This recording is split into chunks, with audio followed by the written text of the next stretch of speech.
We will defend our workers, we will defend our companies, we will defend our country, and we will defend it together. We have put in place the mechanisms so that if it is appropriate for retaliatory tariffs. What happens when a country that supplies more than 50% of crude oil to the U.S. suddenly shuts off the valve? Canada, the neighboring country and #1 energy partner, has dealt a surprise blow worth $103 billion to the U.S. economy. A figure that seemed to exist only on paper, but its consequences are quietly spreading, causing many states to struggle day by day. From the car factories in Michigan to the food processing lines in Illinois, from the ports in Louisiana to the gas stations in California, the impact has become clear. Fuel prices have skyrocketed. The industry is at risk of a massive collapse. Workers are losing their jobs and even their homes. In this video, we will take you through the 10 states that are suffering the most losses one by one, with the stories, numbers, and concerns that you deserve to know. Stay tuned until the end to see if your state appears on this list. You may not have lived in Michigan, but the Chrysler, General Motors, and other cars you drive, or the components in the machinery you use, have probably all passed through the factories here. Michigan was once a symbol of resilience, where after many downturns, the people held on and rebuilt with their own hands. However, now this state is facing a new challenge. But this time, the challenge does not come from within the country. It comes from the north, when the neighboring Canada, a longtime energy partner, suddenly stopped exporting crude oil and gas. The Enbridge Line 5 pipeline, the lifeline supplying over 540,000 barrels of oil each day to refineries in the Midwest and Canada, is now just an empty shell. What impact does this have? Automobile corporations like Ford, General Motors, and Stellantis are forced to cut production. Raw materials have become scarce, transportation costs for components have increased, driving up production costs. Some car models may even temporarily halt production due to insufficient materials. And in just a short while, you will feel the difference in gas prices in Michigan. It could increase by an average of 40 to 50 cents per gallon. Thus, people will have to spend nearly $4 per gallon. And for many working families, that amount is a real burden. As for the factories, they might cut shifts and reduce personnel to maintain operations. Some smaller auxiliary businesses, the companies supplying parts to the automotive industry, have even announced closures. Detroit, once known as Motor City, is now facing the aftermath of the 2008 recession, with empty neighborhoods, closed shops, and residents forced to leave in search of other opportunities. When talking to workers in the outskirts of Detroit, the most noticeable thing is the insecurity. A truck driver specializing in transporting auto parts shared, "Every dollar increase in gas per liter is not just money. It's meals cut short, it's bills that can't be paid. We can't keep going on like this forever." However, there are also some citizens who, despite worrying about their future, see Canada's oil supply cut as a way for the U.S. government to reflect on its leadership. A viewer commented like this: "As an American, I applaud Canada for not bending knee to Trump. I'm saddened that I will pay more for fuel and electricity in Michigan, yet Trump bullied the wrong people. Stand your ground, Canada." Another person thinks that the USA will definitely be alone in the world if it goes on like this, without friendly neighbors, without allies, left only with enemies. This is not just the story of this driver. This is a concern spreading across all industrial towns, from Grand Rapids to Flint. Sometimes big changes don't need to be loud. They start with small things: a lost shift, a slight increase in the electric bill, a canceled trip to visit relatives because gas prices are too high. But if it accumulates long enough, you will see a state like Michigan, no longer the powerhouse of America it once was. New York, known as the city that never sleeps, is facing an unwelcome reality: power outages in the freezing winter. From the magnificent Manhattan to the small towns up north, millions of residents are having to consider every kilowatt of electricity they use each evening, not because they want to save, but because they are not sure if the power system is still sufficient to use. For many years, New York has relied on a stable supply of hydroelectric power from Quebec, Canada. But when Canada decided to stop supplying energy as part of a trade retaliation move, the flow of electricity began to dwindle. New York not only lost an important supply, but was also pushed into competition with other states to secure the remaining limited energy. And the consequences are starting to spread. What is really waiting for New Yorkers ahead? The first thing you notice the most is the electricity price. Normally, it was already expensive, but now it could rise to unimaginable levels. From November until now, according to a report from NYISO, electricity prices in New York have increased by more than 30% compared to the same period last year. With this increase, many families are forced to cut back on spending. Some households have to choose between heating at night or paying other bills such as food or medical expenses. Important facilities such as hospitals, schools, and social service centers must tighten their budgets. Some suburban schools have announced a reduction in heating time in classrooms to maximize cost savings. No longer a distant prospect, power outages have truly become a real concern in the daily lives of New Yorkers. A 72-year-old resident living in Albany shared, "I don't dare turn on the heater all day. I only let it run for a few hours in the morning, then turn it off. I'm used to the cold, but I'm not used to the feeling of fear every time the electricity bill arrives." Her story is not unique. Thousands of elderly people in upstate New York are having to choose between heating and proper nutrition. New York, where the American dream once shone bright. But when the lights start to go out, people are not just losing power. They also lose faith that this country can protect the very people who built it. And if New York, a center of financial and technological power, is still struggling between the cold and power outages, then what other states will also share the same fate? Let's move on to the next name. If there is a place considered the modern American dream, it is California, the cradle of innovation, technology, green environment, and personal freedom. But that dream now is facing something very real. Gas prices are about to hit the ceiling. Do you remember the time when you could buy up to 2 gallons of gas with just $6? But those days are long gone. Each gallon of gas in California can exceed $6. It's not just a number, it's a burden placed on the shoulders of millions of workers, drivers, single mothers, and retirees. At the same time, it leads to the collapse of industries dependent on fuel, from transportation and logistics to green tech startups. Although it is not located right next to the Canadian border like Michigan or New York, California receives a large portion of its fuel through the national supply system, including oil from Canada. When Canada cut off the supply of $103.3 billion worth of crude oil, California was forced to import from farther away at a higher cost. And the consequences you probably already realize. Gas prices are skyrocketing. On average, gasoline prices in California have surpassed $6.10 per gallon, the highest in the country. Some areas, like Beverly Hills, even recorded prices reaching $7.5 per gallon. For ordinary workers, gas prices are not just a number. They are rent, utility bills, and meals for the whole family. At a gas station in Los Angeles, an Uber driver lamented, "Last week I had to pay over $120 to fill up the tank. And I know I'm not the only one feeling drained by these costs." And a high school teacher in San Jose indignantly said, "I have had to reduce the number of times I drive to visit my mother just because gas is too expensive." That's really heartbreaking. Logistics companies like FedEx and UPS are forced to increase fuel surcharges, causing delivery prices to rise by 15 to 20% compared to last year. This directly affects the prices of goods, from food to essential consumer products. Some delivery chains have reduced their schedules, causing people in remote areas to receive their orders more slowly. Food, medicine, everything has been delayed by a valve turn from the north. The green technology sector, which has always been California's strength, is also at risk of dying young. Startups developing electric vehicles, solar panels, or renewable energy, which previously relied on subsidy policies and stable supply, are now facing operational costs higher than ever. But it is noteworthy that some Americans feel that the decision to stop supplying oil to Canada is the right thing to do. Some comments that we have compiled, most of them are supportive. What about you? What do you think about Canada's decision? How do you think the U.S. will handle this situation? Please share your opinion in the comments below. California once prided itself on being a model of renewable energy and energy independence, but when it lost its supply from the north, this state revealed its fragility, with its economy still being controlled by oil prices. The question arises, if even California, a state with a GDP larger than that of England, is having to tighten its belt, how will other states overcome this challenge? Do you remember Ohio was once called the Steel Belt of America? The steel mills, machinery production lines, and agricultural equipment are the pride of the entire Midwest region.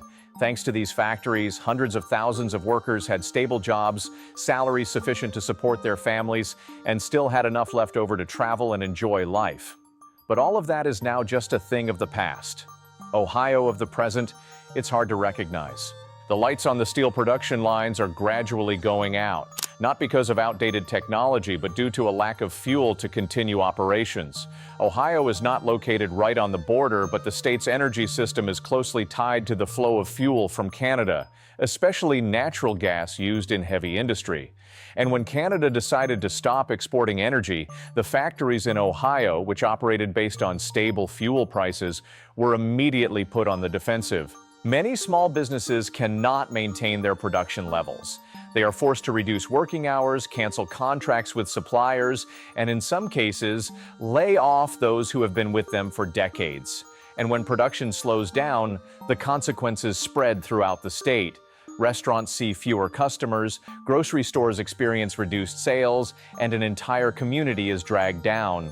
The owner of a machine garage who has been in the business for over 30 years shared, "Last month, the electricity bill increased by nearly $200. Not much for someone on Wall Street, but for me, that's a whole week's worth of labor. I used to hire 4 people. Now it's just me and the boy. This change did not come continuously. It comes quietly in each canceled contract, each worker quitting, each light in the workshop no longer turning on." In Ohio, people don't expect much. They do not demand privileges, just a stable environment to work and live decently. But when energy, the invisible fuel of the industry, is drained away, even the most ordinary life becomes difficult to maintain. How will Ohio overcome this challenge? Only time will provide the most accurate answer.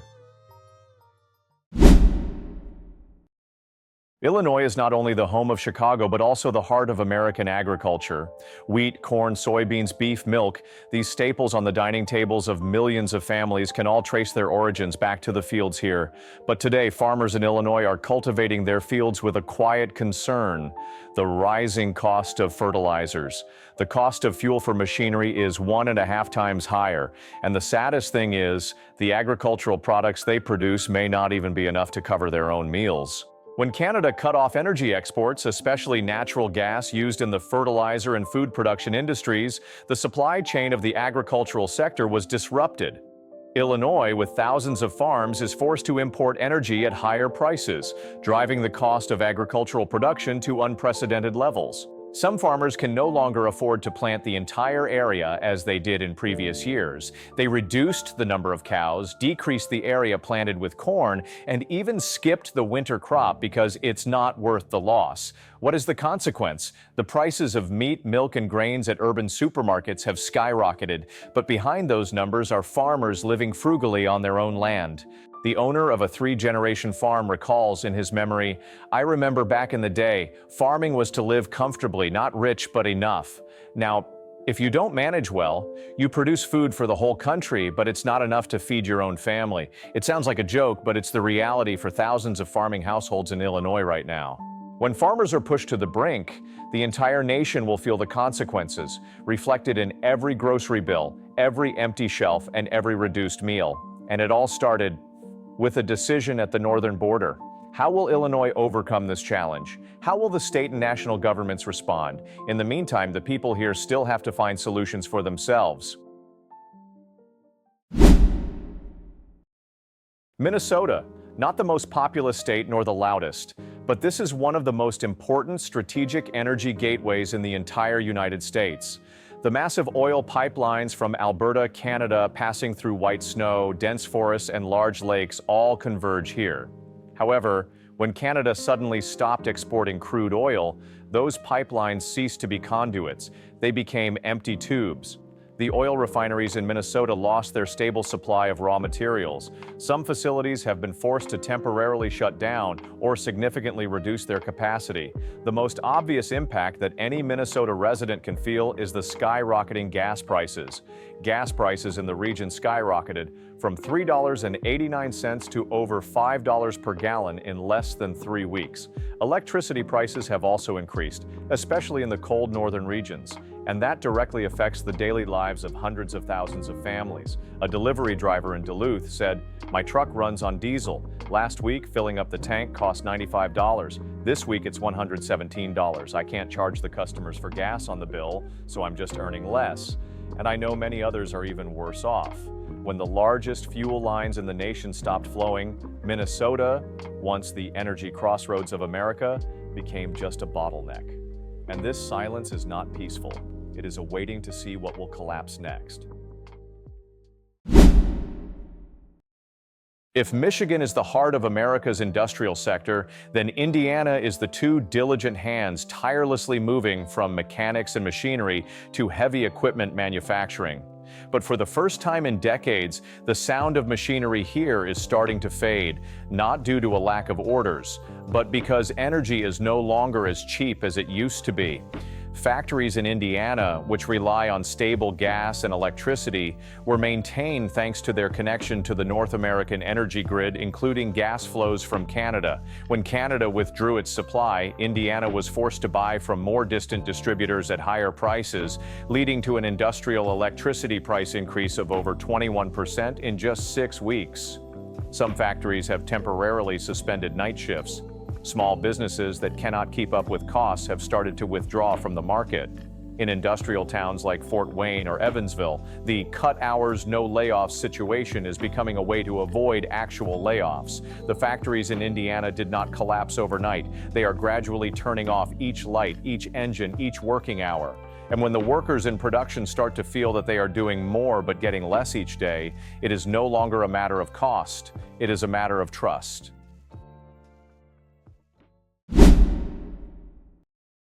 Pennsylvania, the crossroads of the eastern and central United States. The railroads, highways, and seaports here transport millions of tons of goods each month, delivering food, machinery, and fuel everywhere, from Florida to Maine. But there is one thing that is changing quietly. Everything is still there, but it is becoming increasingly difficult to get to the right place at the right time. When Canada halted oil and gas exports, transportation fuel prices skyrocketed. In Pennsylvania, fuel costs for shipping companies increased by 30 to 40% in just 2 months, forcing many logistics businesses to cut routes or raise service prices. Some goods, even though there is enough, are being stockpiled in warehouses because the shipping costs exceed the profit margins. People have started to see empty shelves, not because of a lack of products, but because the products are not arriving on time. The prices of some basic items have increased slightly, but the frequency of empty shelves and temporarily out of stock has become a familiar sight. In many areas, food, medicine, and even backup fuel are prioritized for more profitable regions, leaving rural areas with limited options. A driver with over 25 years of experience shared, "Previously, I delivered goods to 6 states each week. Now the company has cut it down to 3 because they don't have enough money for fuel. A trip without profit is a trip not taken. I never thought I would have to turn down a job because of gas prices. In a national system dependent on the continuous flow of goods, just one link stops. The entire system starts to slow down." And in Pennsylvania, a state that once served as the logistical lifeblood of the East, people are beginning to feel that flow weakening. When Texas is mentioned, people immediately think of oil. This is the largest oil-producing state in the United States, where energy is extracted, refined, and exported every day. But the paradox is, even Texas is not immune to the fuel crisis because sometimes having oil just isn't enough. Many people do not know that the oil refineries in Texas do not only use their own oil, they need a special type of crude oil from Alberta, Canada, to blend with domestic light oil, making the refining process more efficient. When Canada stopped supplying, Texas's oil refining chain was severely disrupted. Many refineries are forced to reduce their output, causing domestic gasoline prices to rise, while fuel exports abroad have sharply declined. Some logistics and agricultural companies that once relied on Texas fuel are now turning to more expensive import sources, causing Texas to lose its inherent advantage. A 67-year-old engineer who once worked in the energy sector bitterly laughed, "I live in an oil-producing state, but now I have to choose between filling up the tank or buying prescription drugs." "How ridiculous," he said.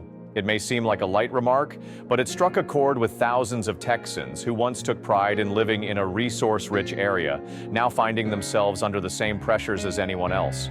Perhaps no one thought Texas would be affected by a lack of oil. But the truth is, in a complex, interconnected system, even resource-rich places depend on supplies from elsewhere.